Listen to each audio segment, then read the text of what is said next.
শুভ সকাল, সবাইকে অনেক অনেক শুভেচ্ছা। বাংলার গান, বাংলার ঐতিহ্য পৌঁছে গেছে বিশ্বের প্রতিটি জায়গায়। আমরাও চাই আমাদের গান থাকুক সবার মুখে মুখে। সে প্রত্যাশায় প্রতি শনিবার খুব সকালবেলা আমরা চলে আসি আপনাদের সামনে কিছু নতুন গান, কিছু প্রিয় মানুষের সঙ্গে। আমরা আশা করব আমাদের প্রতিটি আয়োজন আপনারা উপভোগ করুন ঠিক এভাবে, যেভাবে প্রতিদিন আপনাদেরকে প্রায় প্রতি পর্বে।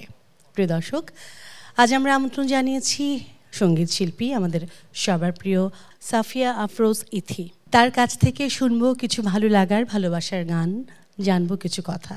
আশা করছি পুরোটা সময় থাকবেন আমাদের সঙ্গে। শুরু করছি আজকের আয়োজন। শুভ সকাল আপু। শুভ সকাল। কেমন আছেন? আছি আলহামদুলিল্লাহ, ভালো।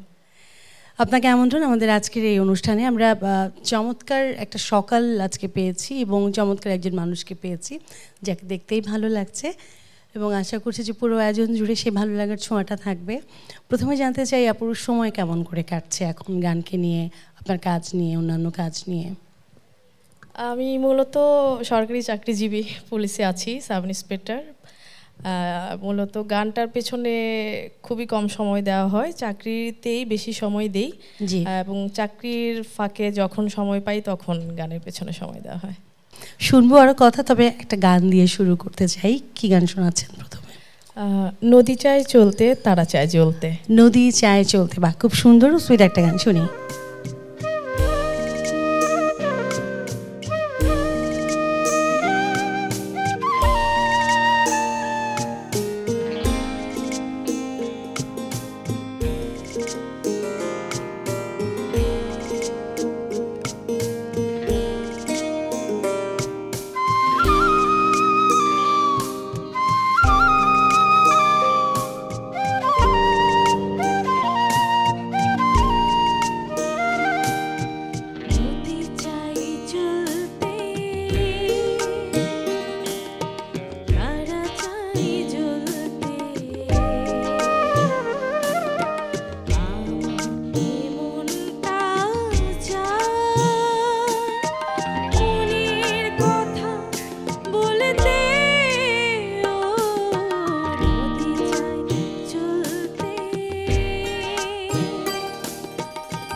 ভারী মিষ্টি একটি গান এবং আপনি গেয়েছেন চমৎকার।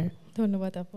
আচ্ছা আপু, যেই সেক্টরে আপনার জব, সেই জায়গা থেকে এত মিষ্টি করে গান, মানে দুটো ব্যালেন্স করেন কি করে? আমি আসলে চাকরির 10 বছর এখনো রুক্ষ হতে পারিনি। অনেকে ফ্রেন্ড সার্কেল মজা করে বলে যে তুই কি আসলে পুলিশ? আমি বলি না, আমি তো আসলে শিল্পী, এই জন্য মনটা একটু নরম, এই জন্য একটু নরম পুলিশ আর কি। আর আমার শুরু থেকেই আমার পোস্টিং স্পেশাল ব্রাঞ্চ, আচ্ছা, মালিবাগে আছে আমার অফিস, মালিবাগ মোড়ে। আর সেখানে একটু কাজের চাপ একটু মোটামুটি কম, বাইরের থানার মতো না।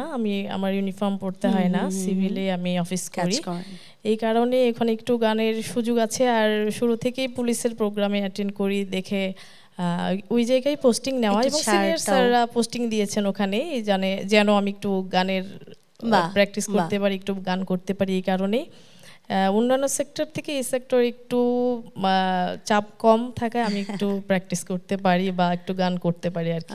এটা কিন্তু এক ধরনের একটা মজা আছে, কারণ নর্মালি যদি একদম স্কুল লেভেল থেকে দেখি, স্কুল কলেজে যদি কেউ একটু এক্সট্রা কারিকুলামে একটু দক্ষ থাকে, গান নাচ বা আদার্স, দেখা যায় টিচার্সরাও তাদেরকে একটু স্পেশাল কেয়ার নিচ্ছে বা তাদের ব্যাপারটা একটু স্টুডেন্টরাও তারা একটু ভাবছে। সেই আমার মনে হয় যে কর্মক্ষেত্রে সেই জায়গাটাতেও হয়তো সেটা থাকে ডেফিনেটলি, কারণ আমরা যারা শিল্পী তারা তো আমাদের বাংলাদেশকে রিপ্রেজেন্ট করছে কোনো না কোনোভাবে, আমাদের সঙ্গীতের মাধ্যমে, আমাদের শিল্প সংস্কৃতির মাধ্যমে। তো এই জায়গাটা আমার মনে হয় দেওয়া উচিত।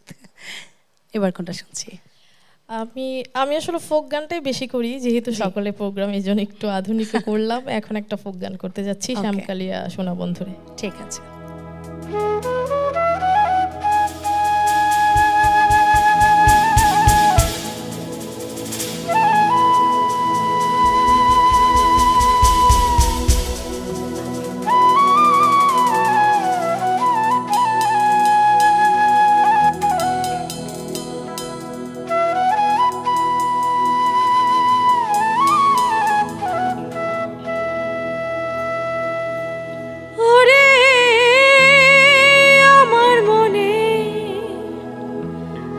যত দুঃখ আমি কইতে পারলাম না বন্ধু রে, আমি নিরলে তোমারে পাইলাম না।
আপু বলছেন যে ফোক আপনার পছন্দের একটি সাবজেক্ট।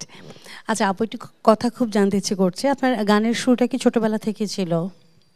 ছোট থেকেই আমার বাবা নাট্যকার, আমার জামালপুর বাড়ি। আব্বুর নিজের থিয়েটার ছিল, আব্বু নাটক লিখতেন, পরিচালনা করতেন, অভিনয় করতেন। তো এই জন্য মানে রক্তেই মিশে আছে। আম্মুর অনুপ্রেরণায় গান করা। ছোট থেকে নাচ বেশি করতাম, নাচে ভর্তি ছিলাম। ইন্টারমিডিয়েট পর্যন্ত নাচই বেশি করতাম, গান কম করা হতো। আমার মামাতো বোন জামালপুর শিল্পকলার টিচার এখন বর্তমানে, সেলিনা বেগম, ইনি আমার হাতে খড়ি আর কি।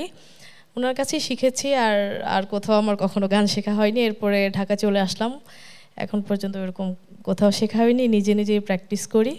ভালো লাগছে যে আপনি দুটোই সমান তালে চালিয়ে যাচ্ছেন। এটা বিশাল, দেশের জন্যই করছেন, প্রশাসনের থেকেও দেশের জন্য করছেন, এবং এই সংস্কৃতি জগতে থেকেও আপনি কাজ করছেন। অনেক সাধুবাদ আপনাকে। এরপরে কোন গান শুনছি?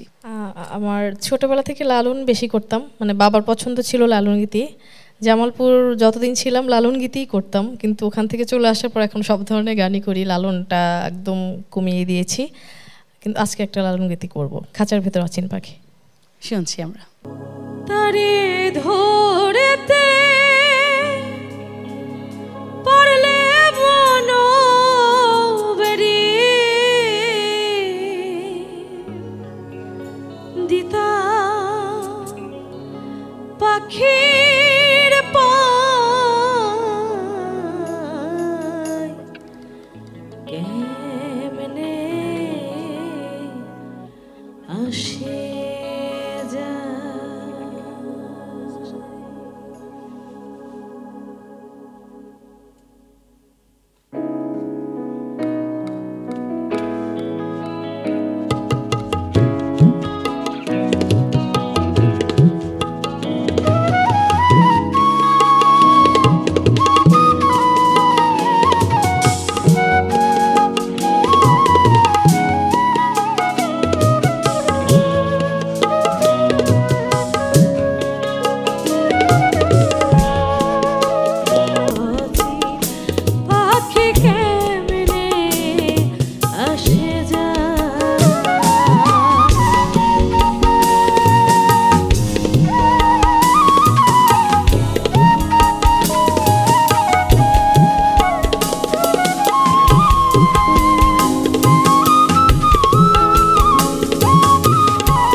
আপু আমরা গান তো শুনছি কিন্তু সময় একদম শেষের দিকে, চমৎকার একটা সময় কাটালাম আপুর সঙ্গে। কেমন লাগলো অনুষ্ঠানে এসে? আমার খুবই ভালো লাগছে এসে, এবং আমার সাথে যারা মিউজিশিয়ান, অবশ্যই বাংলাদেশের প্রথম সারির মিউজিশিয়ান সবাই, এবং খুবই ভালো বাজান। আমারও সৌভাগ্য তাদের সাথে আমি এই গান করতে পেরেছি। অসংখ্য ধন্যবাদ সবাইকে, এবং আমাকেও এখানে আমন্ত্রণ জানার জন্য অসংখ্য ধন্যবাদ এটিএন বাংলাকে। আমাদের পক্ষ থেকে অনেক ধন্যবাদ অনুষ্ঠানে আসবার জন্যে। যারা এত চমৎকারভাবে সঙ্গত করেছে সবাই আমাদের দেশের এবং আমাদের সবার প্রিয়, এবং টেলিভিশনের পর্দায় প্রতিদিনই আমরা তাদেরকে দেখি। একটু পরিচয়ের পর্বটা আমরা শেষ করে ফেলি। আমি তবলায় আছে প্রিয় বাপিদা, অক্টোপ্যাডে আছে আমাদের প্রিয় আলমগীর ভাই, গিটারে আছে প্রিয় তামের, বাঁশিতে আছে প্রিয় কামরুল ভাই, এবং কিবোর্ডে আছে প্রিয় অন্তর। প্রিয় দর্শক, ধন্যবাদ আপনাদেরকে যারা এতক্ষণ আমাদের সঙ্গে আছেন। প্রতি শনিবার গল্পগানের আমন্ত্রণে আমরা চলে আসি, আপনারা জানেন, এবং সময় মতো আগামী শনিবার আপনাদেরকে আমরা চাই। আপনারা ভালো থাকুন, সুস্থ থাকুন, প্রতিটি দিন ভালো কাটুক, এবং আজ সারাদিন অনেক আনন্দে কাটুক। ধন্যবাদ সকলকে, শুভকামনা। শেষ কোন গানটি শুনবো? আমার খুবই পছন্দের গান, সব প্রোগ্রামে মোটামুটি গাই আমি, ভ্রমর কয়ে গিয়া। শুনছি। শ্রীকৃষ্ণ বিচ্ছেদের নলে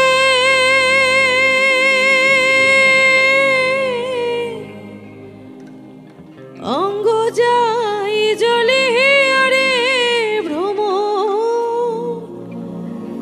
কয় গিয়া।